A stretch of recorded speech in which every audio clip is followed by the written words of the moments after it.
So just a little while back, I read this fascinating book about the world of advertising. It gave me an inside look into the people behind the advertisements, the stories behind these ads, how the story is brought to life. Now, if you follow me on Instagram, you would know which book I am talking about. And if you do not follow me on Instagram, now there's reason enough to follow me on Instagram.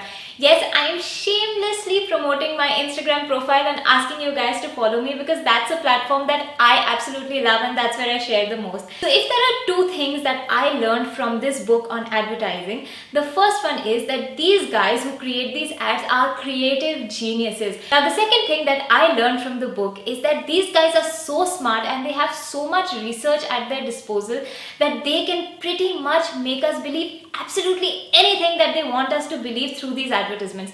Now that's a very, very scary thought to me, isn't it? So in order to remain 2 steps ahead of the advertisements and the advertisers, we are going on a bit of an investigation along the aisles of the supermarket. So in today's video, we are analyzing 5 foods that we have almost on an everyday basis. 5 foods that the advertisements tell us are healthy, but are they really healthy? Let's have a look. So the first so-called healthy food that might be cheating on you is these cookies. Fiber biscuits, digestive biscuits, healthy biscuits, whatever the Bollywood celebrities might be calling them, trust me, they might not be as healthy. And are these Bollywood celebrities who are endorsing these products really having them? I highly doubt it. Let's look at the ingredient list of these cookies. So the thing that is in highest quantity in these cookies is refined flour, which is maida and has no nutritional value. It also has a lot of maltodextrin, glucose and sugar. That's the other ingredient that is in high quantities in these biscuits. There is very, very little whole wheat flour. It's just namesake to be able to make label claims, and that is about it. So this is basically maida and sugar and has hardly any nutritional value. Now if you look at the nutritional information of the product, you will see that 100 grams of these healthy cookies contain about 15 to 18 to even 20 grams of sugar. Now compare this to the notoriously unhealthy sodas, and they contain surprisingly just about 11.5 grams of sugar per 100 grams. So now let's even look at the calorie content. Okay, about 1 pack of these healthy cookies is about 500 odd calories, and so is a huge giant juicy mutton burger at Burger King. So burger, cookies, burger, cookies. I think I'd pick the burger. What would you pick? And if you're having these cookies for the fiber content, let me tell you that there are much better and much more nutritious ways to get your fiber content for the day. There are fruits, there are vegetables, there is oats that you can have. In fact, the most fun way to get your fiber in is by way of homemade no butter popcorn. 100 grams of popcorn has 13 grams of fiber in it, and 100 grams of these cookies are not going to give you more than 9 to 10 grams of fiber.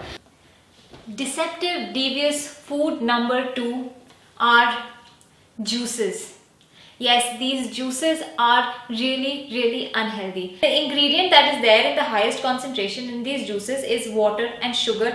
The fruit pulp or fruit concentrate that is added in these juices is as little as 1.5 to 2% in these juices and a maximum of 9 to 10% in some of the other juices. 100 ml of these juices would have about 15 to 20 grams of sugar in them. So next time you feel like a juice, skip the store-bought canned and bottled juices. Instead, go home, pick up a fresh fruit, cut it up, juice it. In fact, have it with the pulp or make a smoothie out of it, and that's the best way to get your fruit in.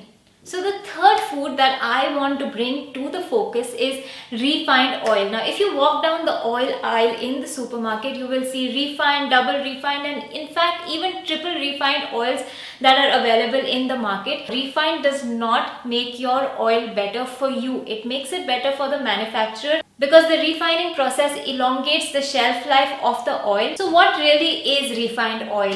These seeds are exposed to really high temperatures, high pressure and huge amounts of friction in order to extract oil from them. After the oil is extracted, the chemical process on them starts.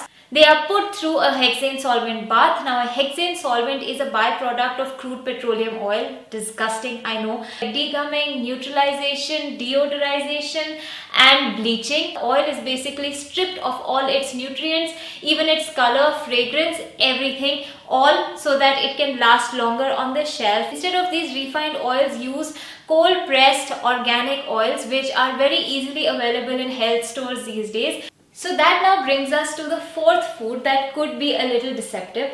We are talking about flavored yogurt. Now, I know yogurt is a part of ancient Indian culture and ancient Indian way of cooking and eating, and it is absolutely healthy. It is a great source of protein and calcium. Have as much of that as you want. However, what is not healthy and what sometimes is portrayed as healthy are flavored yogurts that are packed and placed on the store shelves. These are not healthy. Why? Because again, they have a huge amount of sugar in them, lots of sugar. They have flavor in them, they have preservatives in them. It has very little nutritional value, and you are better off having homemade yogurt. The fifth and last food that I want to discuss in this video are dry fruits. Now, dry fruits, I know you're ready to kill me. They are healthy. Yes, dry fruits are healthy in their natural, clean form, in their virgin form. They are absolutely healthy. They're a source of healthy, nutritious fats. Include them in your diet, but in small quantities. In huge quantities, they will lead to fat gain and weight gain. So have them in small quantities. But what is not healthy, and I see a lot of people thinking is healthy, is dry fruits that are roasted, that are fried, that are salted, or that are sweetened.